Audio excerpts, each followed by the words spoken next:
Oke, selamat sejahtera kepada Sejaidi. Pada hari ini saya akan membentang tentang um, faktor agama dan kepercayaan dan cabaran sekularisme terhadap ekonomi. Oke, pada slide pertama ialah faktor agama dan kepercayaan. Sekularisme muncul apabila agama menjadi hak eksklusif bagi golongan tertentu. Oke, agama sepatutnya menjadi unsur yang teguh untuk menghadapi serangan pemikiran seperti sekularisme, modernisme, dan kapitalisme. Islam tradisional menjadikan asas penyebaran ideologi salafi yang tidak hanya menekan isu pemurnian agama, malah menjadi ideologi alternatif kepada modernisme, sekularisme, dan kapitalisme. Dengan melalui eksperimen negara Islam, sekularisme menentang hak istimewa agama, dan ini merupakan punca tersebarnya ideologi sekularisme di kalangan masyarakat yang ditindas oleh teokrasi. Sekularisme juga melindungi kebebasan beragama dan akan menyokong mana-mana penganut yang ditindas untuk menyebarkan ideologi sekular itu. Sekularis bersetuju kepada pemisahan agama dan negara seperti mana yang diamalkan di negara-negara sekuler lain yang mengecualikan agama atau tidak mengambil tempat dalam isu sensitif agama. Sekularisme mengecualikan semua agama dari bersuara dalam ruang publik. Namun kenyataan ini ditolak oleh Menteri dari Scotland pada April 2011 dengan mengatakan sekularis adalah individu yang percaya tidak ada satu agama dan kepercayaan yang akan mendapat hak istimewa di kalangan masyarakat publik yang berbilang bangsa dan kepercayaan. Dan ini juga melibatkan kepemimpinan demokratik gereja. Penurunan bagi pengamal agama merosot kian tahun, dan sebaliknya berlaku pada pemikir etis dan agnostik yang menunjukkan peningkatan. Kajian menunjukkan di dalam penganut agama yang ramai, cuma terdapat minoriti yang berpegang teguh dengan ajaran agama mereka.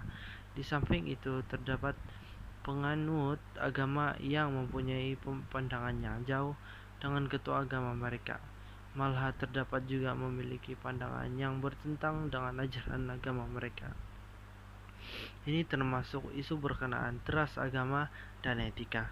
Sebahagian dari penganut agama yang taat dan komited juga percaya agama perlu dipisahkan dari politik.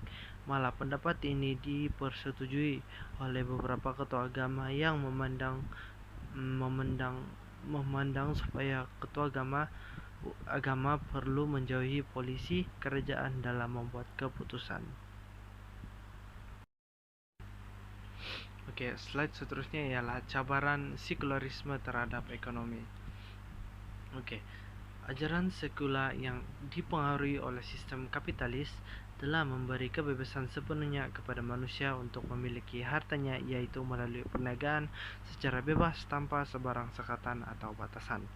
Perasaan mementingkan diri ini untuk mendapatkan keuntungan dan kebendaan telah membarah di jiwa masyarakat dengan tidak segan silu menyeleweng penggunaan harta dan uang.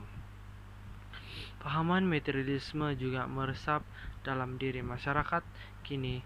Konsep ini tidak menghiraukan kesan buruk kepada orang ramai, asalkan hidup mereka senang, kaya raya, biarlah orang lain hidup melarat. Sekularisme berprinsip untuk memisahkan pengaruh kerajaan dan agama bagi mengelakkan pertindihan kuasa.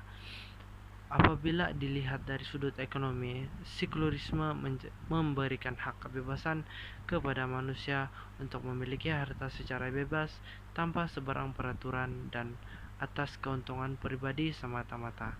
Hal ini menimbulkan sikap mementingkan diri sendiri demi mendapatkan keuntungan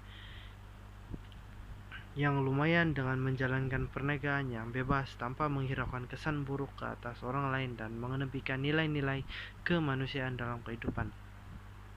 Oke, contohnya mengamalkan riba dalam urusan jual beli, yaitu mengambil keuntungan secara berlebihan. Daripada ideologi tersebut, lahirnya sistem ekonomi seperti kapitalis dan sosiologi yang bersifat mementingkan kekayaan dan material semata-mata. Oke, perbedaan ekonomi dalam Islam dengan sistem kapitalis amat ketara karena Islam telah menggariskan panduan-panduan tertentu, contohnya berhubung jual beli dan urusan perniagaan. Peraturan-peraturan ini untuk menjaga kemurnian dan kebersihan urusan ekonomi dari segala penindasan, penipuan, tidak berakhlak, maksiat, supaya ia berjalan di atas dasar saling tolong-menolong dalam melakukan ketaatan kepada Allah dan memudahkan urusan kehidupan sesama manusia di dunia ini. Ekonomi Islam tidak menjadikan keuntungan adalah matlamat utama, tetapi rahmat dan keberkatan daripada Allah mesti dititik beratkan agar kehidupannya dan masyarakat mencapai kesenangan yang hakiki. Islam tidak memberi ruang kepada manusia untuk melakukan kezaliman. Terima kasih.